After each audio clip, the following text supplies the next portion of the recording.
Hi, everybody. Earlier this year, my wife Sue and I were privileged to take a group of friends with us to the Holy Land in Israel.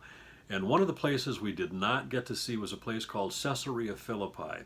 It's on my list of must-see places to go if I ever get to go back there again.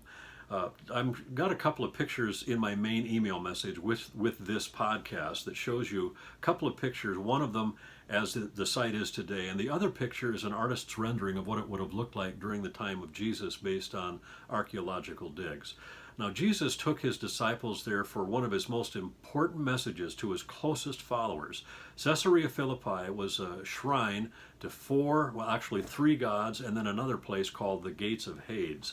One of them was known as the Greek god of Pan, a pagan god.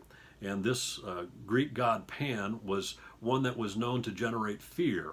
We get our English word panic or pandemic from it. Now you understand why I want to talk about this today. But really, I want to focus on that other shrine, the Gates of Hades, because that's the real reason that Jesus took his followers there.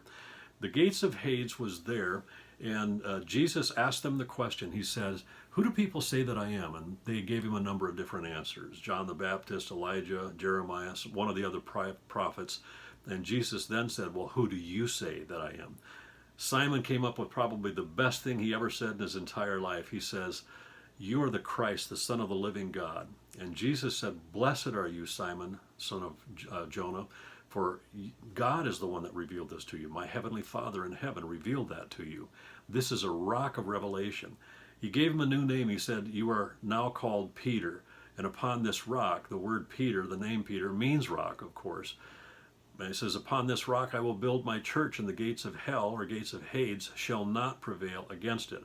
Powerful, powerful visual reinforcement of his message. But the Peter was not the rock that Jesus was building the church upon. It was that revelation that Peter had, that you are the Christ, the Son of the living God. And that's that central theme, that central powerful message that we must carry with us.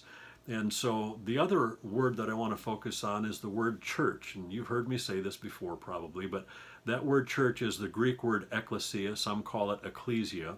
And what that really means is legislative assembly. So here's what Jesus was saying there. He said, "You are my church, my ecclesia, my legislative assembly." The gates of Hades, just over his shoulder, they will not prevail against you. Nothing will prevail against you. You are an overcomer. And so Jesus was trying to get that message through to them. It was kind of a graduation ceremony for them. Now today people are being driven by a spirit of fear, fear of the pandemic, fear of violence, fear of rioting, fear of saying the wrong thing in front of the wrong crowd. Jesus would say to you today, I believe, if he were standing here, this is not giving us license to be foolish or presumptive that we need to take the pandemic seriously. But he would say this, I think, "You are my ecclesia. The gates of Hades and the fear will not prevail against you. You are an overcomer by the blood of the Lamb and the word of your testimony." So the next time you have that sense of fear coming upon you, remember Jesus standing in front of the gates of Hades and saying, "You will prevail." God bless you.